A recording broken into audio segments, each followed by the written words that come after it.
know about you, but I thought to be chameleon-like was to be someone who could fit in anywhere, adapt, blend in. Turns out that is all wrong.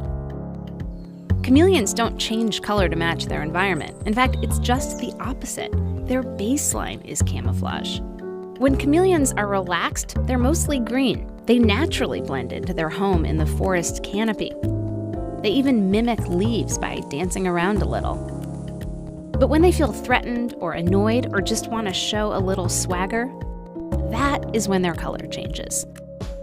They transform into living mood rings. Chameleons change color to make a statement. The faster their skin changes colors, the more excited they are.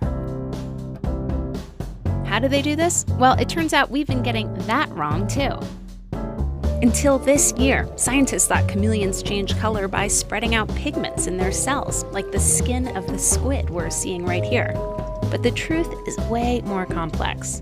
Just below the surface of their skin is a layer of cells called iridophores. These cells contain tiny nanoscale salt crystals. They're only 130 nanometers across. That's less than 1/100th the width of a human hair. The crystals are arranged in a three-dimensional lattice. When light hits the lattice, it shatters into different wavelengths. Some are absorbed and some bounce back. The result, to our eyes, appears green or red or blue. The wings of the morpho butterfly have similar structures, which reflect brilliant blue hues. But unlike morpho butterflies, chameleons can stretch or contract the lattice, which moves the distance between crystals. Each of these points of light is an array of crystals. When the distance changes, the crystals reflect a different wavelength of light.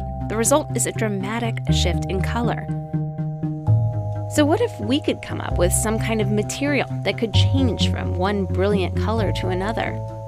Electrical engineers at UC Berkeley are trying to do that, to mimic a chameleon's structural color control with synthetic materials. They arranged tiny nanoscale silicon ribbons on a sheet of flexible plastic. Each one of these pixels is made up of about 160 ribbons.